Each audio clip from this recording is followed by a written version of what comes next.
Hi, today is my second video and it's going to be talking about what is Hashimoto's.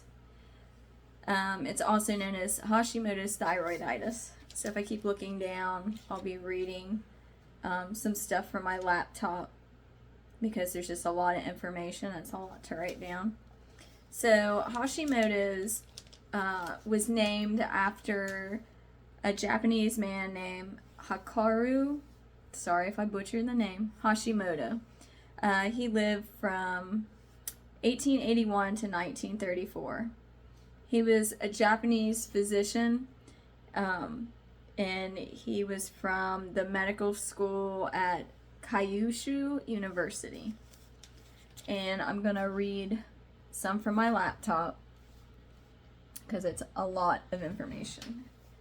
So I got this information from Wikipedia, and so if you wanted to go back and read it, just search Hashimoto's thyroiditis and you should be able to find it.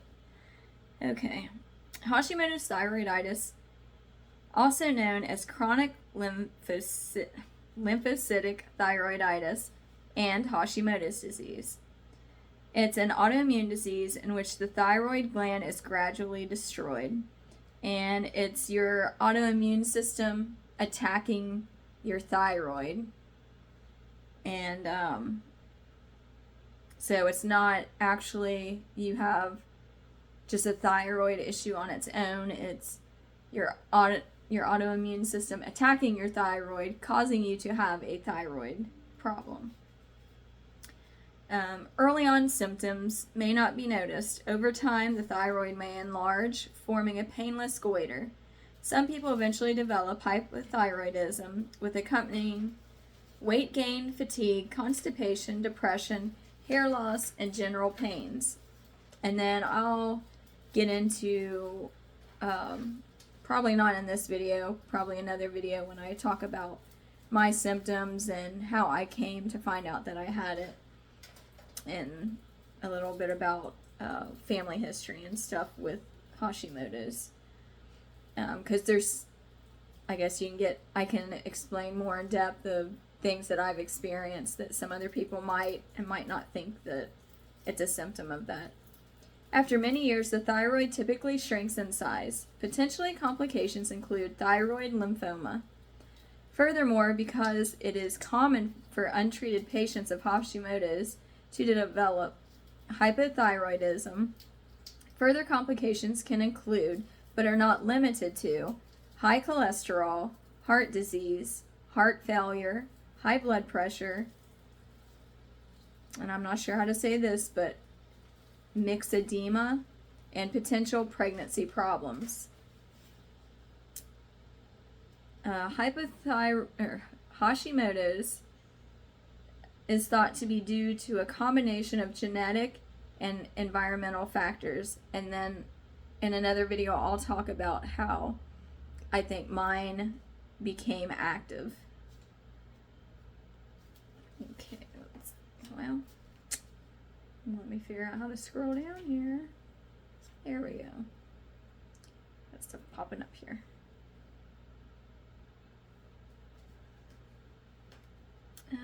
Okay, risk factors include a family history of the condition and having another autoimmune disease. Diagnosis is confirmed with blood tests for TSH, T4, and antithyroid autoantibodies.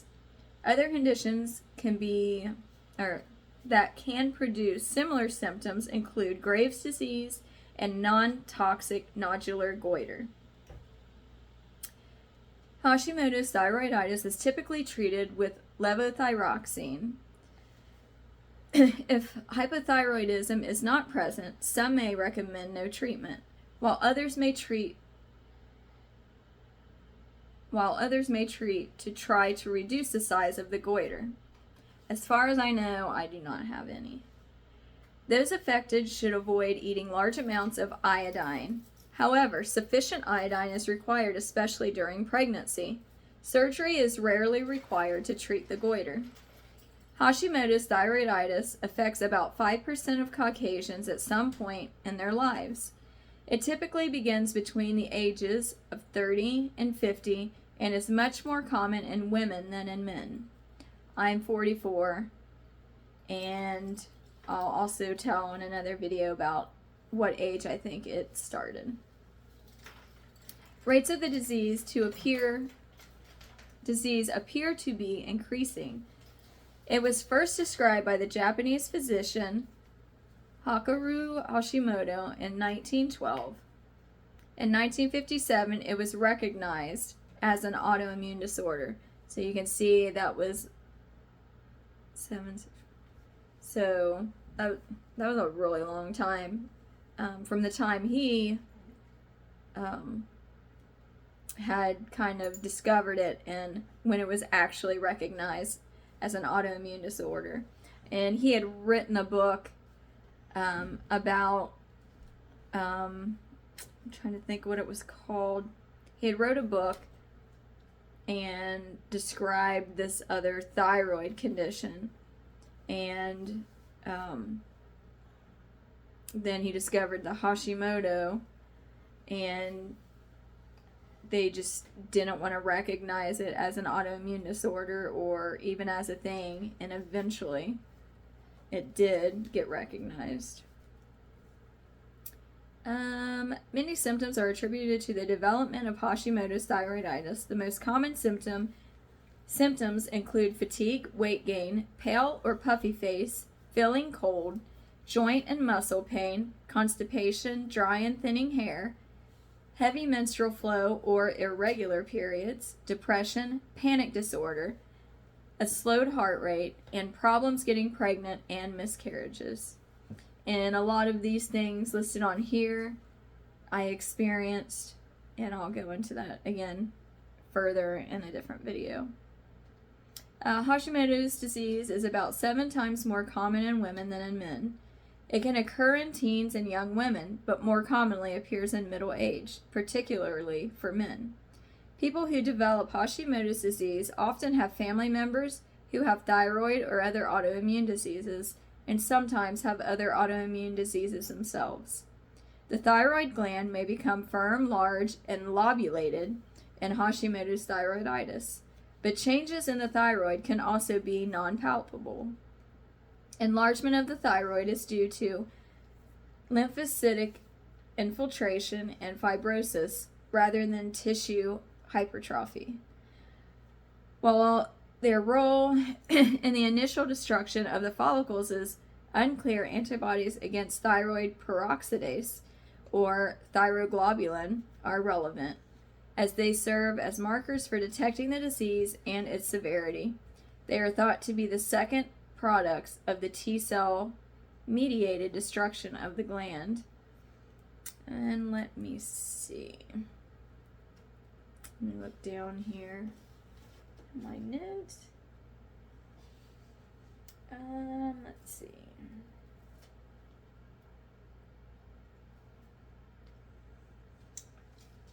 Another thing they don't tell you about forms of treatment.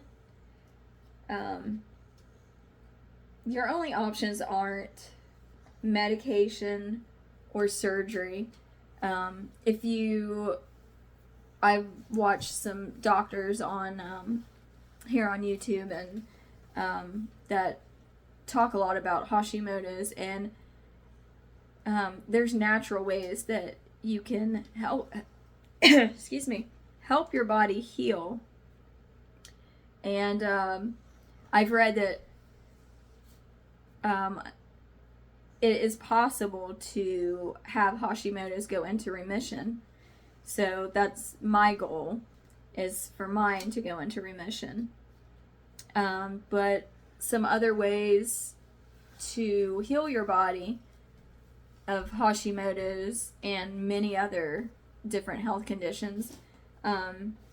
So you don't only have to just accept like medication as the only treatment and surgery, but some doctors and specialists will tell you that even your diet can be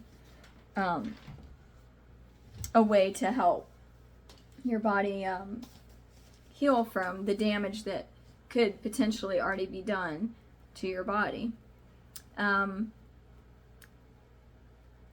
research I've looked at and I've seen from the doctors that I watch, they talk about the AIP diet, and that's autoimmune. I've heard protocol, and then I've heard autoimmune paleo. So I'm doing the paleo diet, and I also take supplements. And so you can take supplements too, because there's things that you could be deficient in: vitamin D,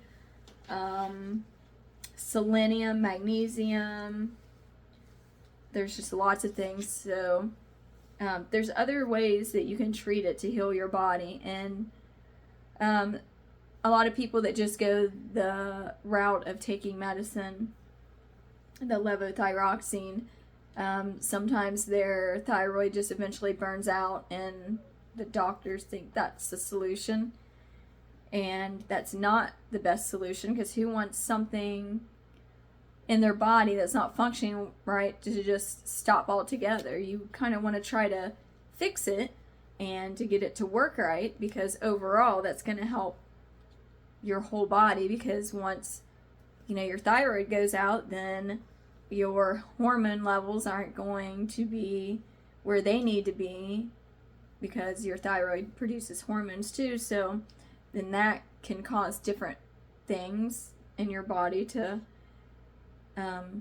not work right. So it's kind of like just like a domino effect if you let something like that happen. Some people it does happen because they don't find out till it's too late, but luckily I have no damage to my thyroid yet. So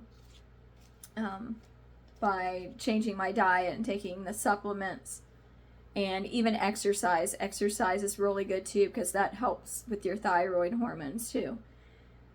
Just changing those things, I think is going to really help me to hopefully go into remission. And even if I don't go into remission, it'll help my body so that I won't have to be upped on my dosage of thyroid medicine or have other damage done to different, just different parts of my body. Let's see. I think that's about all I have. I don't think there's anything else. Yeah, in the next video I'll probably talk about how I found out I had it, maybe some family history, and that kind of led up to why I decided that I needed to go to the doctor and I needed to start looking at my health seriously, and to worry about those kinds of things, and how I found out, that I had it, and my symptoms, and why I thought it was possible that I had it.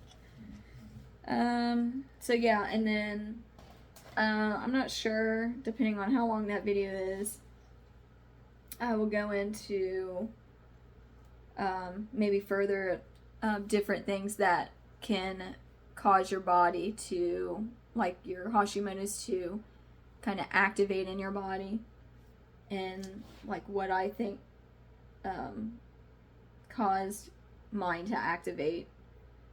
But yeah, so I guess that's it. Hopefully after I do a few more of these, maybe I won't feel as awkward, and hopefully my brain can hold a little more information, so I'm not having to write so much down or to look off of websites and things, because when I get nervous, my brain kind of gets a fog, which can be from Hashimoto's too, but it doesn't help. So I think that's it. So hopefully you understand a little more about Hashimoto's and